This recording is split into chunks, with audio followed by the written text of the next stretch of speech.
নমস্কার বন্ধুরা, কেমন আছো? আশা করি ভালো আছো। সুদীপা ঠিকাদার কিচেনে তোমাদের সবাইকে স্বাগত জানাই। তো বন্ধুরা, আজকে রেসিপি নিয়ে এসে গোবিন্দভোগের চালের পাঁচ স্টপিং পুরি রেসিপি। আশা করি রেসিপিটা তোমাদের খুব ভালো লাগবে। তো বন্ধুরা, এখানে নিয়েছি কাজু বাদামগুলো ছাড়িয়ে নিয়েছি। এখানে খেজুর কেটে নিয়েছি, সব রকম পরিমাণ মতো নিয়ে নিয়েছি। এখানে কিশমিশ নিয়ে নিয়েছি, আর এখানে নারকেল কুড়িয়ে নিয়েছি। এখানে গোবিন্দভোগ চাল ভিজিয়ে রেখেছিলাম। তো বন্ধুরা, এবার ঘি মাখিয়ে নেবো। তো বন্ধুরা, গোবিন্দভোগ চালে ভালো করে ঘি মাখিয়ে নিয়েছি। বন্ধুরা, কড়াই বসিয়ে দিয়েছি। কড়াই গরম হয়ে গেছে। এবার কড়াইতে 4 চামচ ঘি দিয়ে দেবো।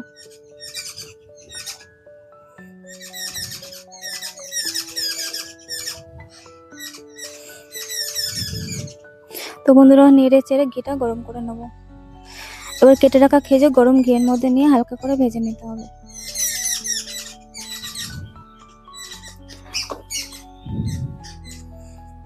তো বন্ধুরা, খেজুরগুলো হালকাভাবে ঘি ভেজে নিয়েছে। এবার দিয়ে দেবো কাজু বাদাম আর খেজুর ভালো করে হালকা করে ভেজে নেব। এবার দিয়ে দেবো কিশমিশ।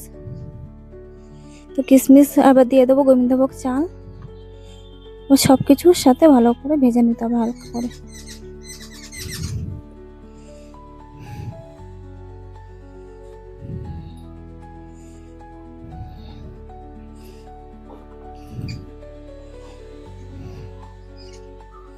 তো বন্ধুরা, আজকে রেসিপিটা আমি অন্যরকম ভাবে বানাচ্ছি।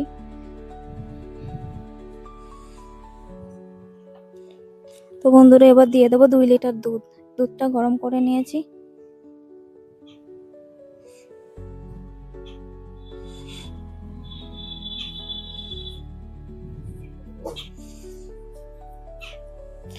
তো বন্ধুরা, পায়েসে জাল উঠে গেছে।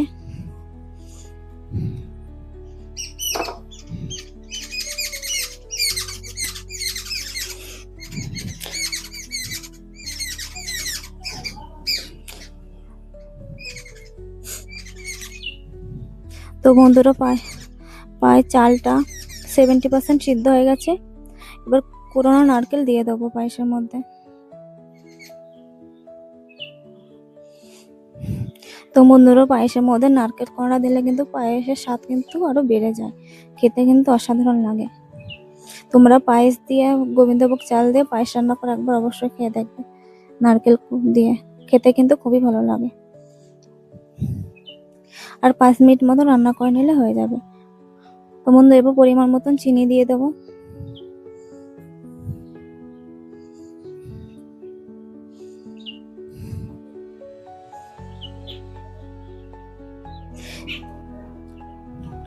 আর 2 মিনিট মতো রান্না করে নেবো। অনেকটা ঝোল রয়েছে, আর একটু শুকিয়ে নেব। তো বন্ধুরা, আমাদের গোবিন্দভোগের পায়েস হয়ে গেছে। এবার গামলায় ঢেলে নেব।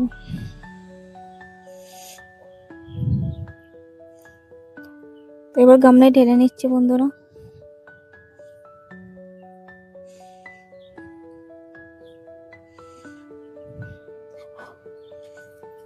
তো বন্ধুরা, এখন দেখে মনে হচ্ছে কত ঝোল রয়েছে, কিন্তু না, যখন ঠান্ডা হয়ে যাবে পায়েসটা তখন কিন্তু একদম শুকিয়ে যাবে।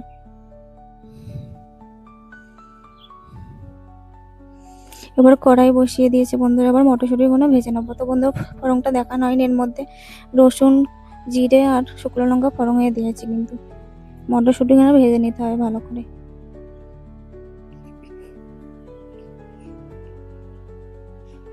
অল্প করে জল দিয়ে দেবো, মটরশুঁটিটা যেন ভালো করে গলে যায় আর ভাজাটাও ভালো করে হয়। একটু নেড়ে চেড়ে নেবো।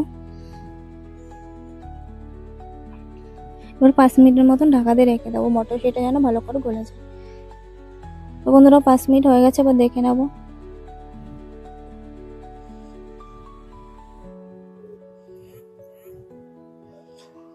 তো বন্ধুরা, আমার মটরশুঁটি ভাজা হয়ে গেছে, দেখতেই পাচ্ছ। এবার মিক্সারে দিয়ে পেস্ট করে নেবো মটরশুঁটিগুলো।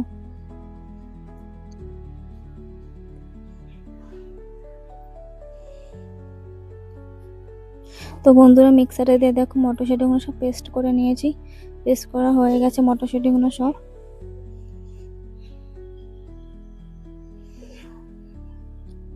দেখতে কত সুন্দর লাগছে দেখো বন্ধুরা।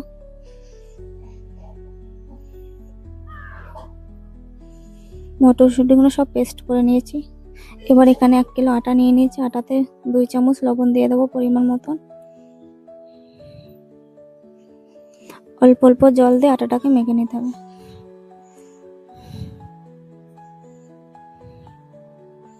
আটাটা বেশি নরম মাখা যাবে না, বেশি শক্ত মাখানো যাবে। বাড়িতে আমরা যেমন রুটি বানাই, যেমন আটা মাখি, ঠিক সেভাবে আটাটা মাখতে হবে।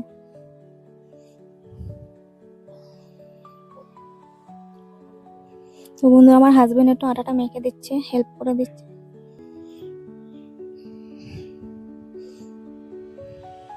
ঠেসে ঠেসে আটাটা ভালো করে মাখতে হবে, তাহলে খেতেও ভালো হবে আর রুটিটা ভালো ছাকা হবে।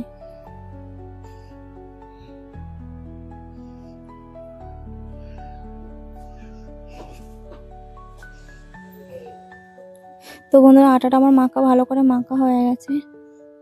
এবার লেচি কেটে নেব। লেচি কেটে গোল গোল করে নিচ্ছে।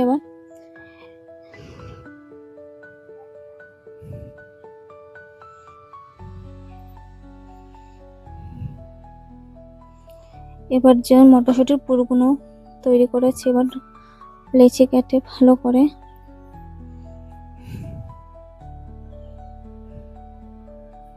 এবার মটরশুঁটির যে পুরটা তৈরি করেছি এটা দিয়ে দেবো আটার লেচির মধ্যে, ভরে দেবো ওর মধ্যে। আর মুখটা ভালো করে ঠেসে ঠেসে বন্ধ করে দিতে হবে, যেন মটরশুঁটির পুরটা যেন বেরিয়ে না যায়। ভালো করে মুখটা বন্ধ করে দেবো চেপে চেপে।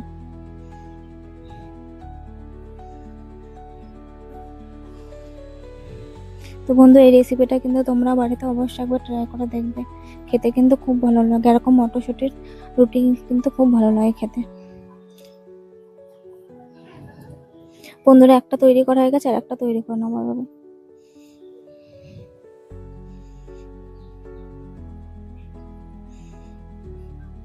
তো বন্ধুরা, দুটো তৈরি করা হয়ে গেছে, এবার বেলে নেব।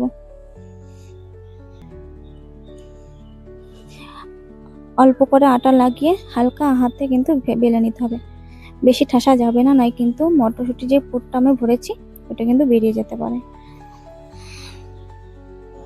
হালকা হাতে বেলে নিতে হবে রুটিটাকে।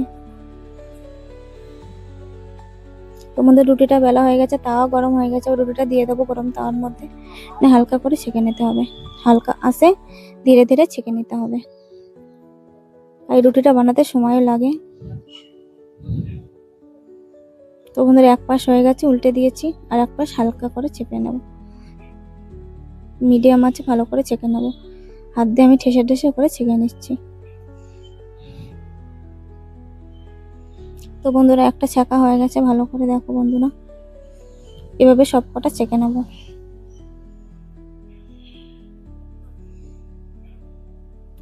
তো বন্ধুরা, আমাদের এই রেসিপিটা তোমাদের যদি ভালো লেগে থাকে, একটা লাইক করে দেবে, একটা কমেন্ট করে দেবে, চ্যানেলটা সাবস্ক্রাইব করে দেবে, তাহলে আমাদের নতুন নতুন রেসিপি তোমাদের কাছে পৌঁছে যাবে।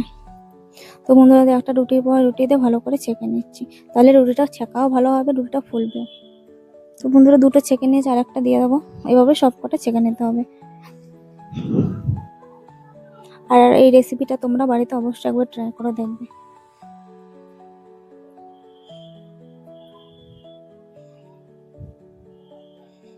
তো আর একটা রুটি দিয়ে ছেঁকে নেব।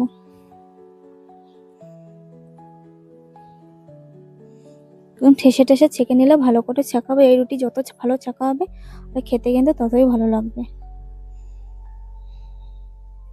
তো বন্ধুরা, সব কটা রুটি আমার ছেঁকা হয়ে গেছে, আমার রুটি হয়ে গেছে।